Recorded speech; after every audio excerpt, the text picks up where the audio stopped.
Hello there guys and girls, this is Brush Prince with another Total War Attila online battle. This time it's going to be on Pyrenees. I'm playing as the Alans and my opponent Simon the King 14 is playing as the Sassanid Empire. I'm gonna go over my build very shortly, as soon as the game actually loads up.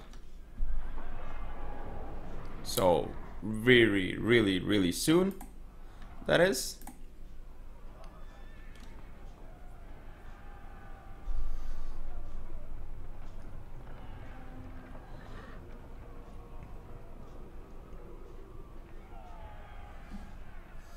So as you can see, his build is pretty weird, whereas mine is fairly rush oriented, but his is just completely crazy. So anyway, let me put it in slow motion. As you can see here, I have my Alani general. He is a brace general. Then I have a lot of cav.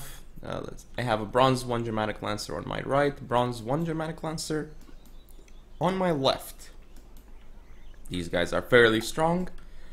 In terms of my main cavalry contingent, though, I have 6 Germanic horsemen, a mix of 2 and 3 bronze chevrons, basically mostly 3, I believe.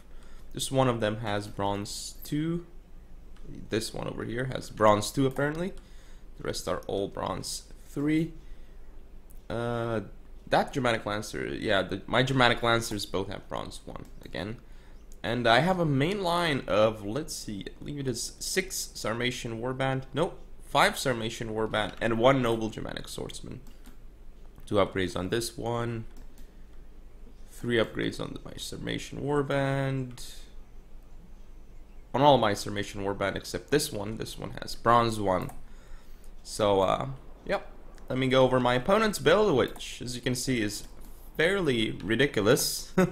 So he has this Savaran Sardar general with Warcry and Scare. Okay, that's fairly interesting. He has both of them.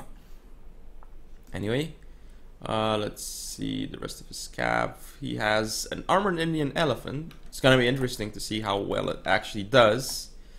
Then 2 Gaian Avspar on his left, both bronze 3.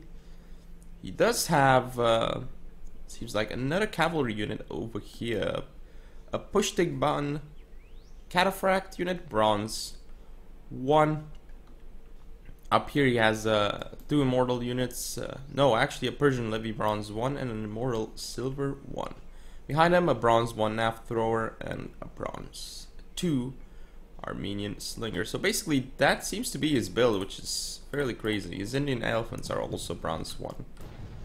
So we'll see how this one turns out for him, because build-wise he is fairly disadvantaged. Did I mention the Savaran crossbow cavalry? I guess I didn't. Yeah, the Onagers are trying to destroy my cavalry, but not really getting there. Here I'm just gonna go for the cavalry, because this game isn't like Rome 2 where cavalry gets wrecked by elephants. They wreck elephants. Here there is an engagement. It's the guy in Avspar, but I have a downhill advantage, so I will take this engagement for sure. I should be able to win it. Not win on the charge, but then in prolonged melee I'm gonna win. Charging into his elephants, then rear charging as well. Losing a lot of my Germanic horsemen, and not to the elephants, but to the crossbow cavalry, isn't it? I'm losing my guys to something, or to the Onagers. Yeah, the Onagers are killing my guys. Crossbows are doing very little damage. Of course, here, this guy in Avspar will not do too well, but I mean, they're still doing a lot of damage to my guys, but again, in melee, they're just going to start losing.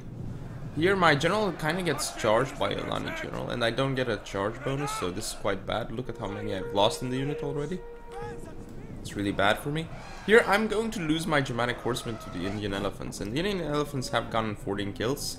It's mostly the Onagers that saved him. And here, more shots, killing some of my cavalry units, but Savaran cavalry is going to be off the field very soon here. The elephant does get charged again. I just have way too much cavalry for him to deal with, and look at the Onager. It's actually gotten 44 kills, but is this cost effective? I wouldn't say so. So a cap charge from him as well with his Savaran Sardar general, but it's not really gonna be enough, because I just have way too many units. I'm engaging my Sarmatian warbands in melee against the Scataphracts, which is gonna be very good for me. This engagement is still going on, by the way, but as you can see, my Germanic horsemen with noble Germanic swordsmen have turned this around drastically. I'm gonna get another charge onto this armored Indian elephant, but it's gotten a lot of kills, surprisingly, despite getting essentially surrounded. Here, Sarmatian warband are going to engage slingers from the front, but look at the slingers just trying to go through and just he's losing the whole unit because he's going through.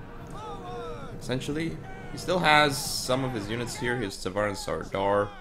I've got my Germanic horsemen still alive, still plenty of units left for me, especially once I mop up this flank, which basically I just did. At this point, I'm just going to go into his nav throwers. I'm gonna lose my Sarmatian warband here, but I mean, I just have way too many units for him. He invested a lot into skirmishing and into onagers that he didn't have enough melee units, which I exploited there. And yeah, it wasn't gonna go too well for him to begin with, considering the build that he decided to go for. And that is the battle, decisive victory. Well, let's look at the statistics. Of course, cavalry did alright for me, and these kills may look like, oh, it's nothing, but basically it's kills against really expensive units. His general got a lot of kills against my cav, which is fairly surprising, but he did quite well. But anyway, that was the battle, so hope you guys enjoyed. If you want to see more, don't forget to comment or subscribe. Follow me on Facebook, Twitter, and Google+, share the video, and I'll see you next time.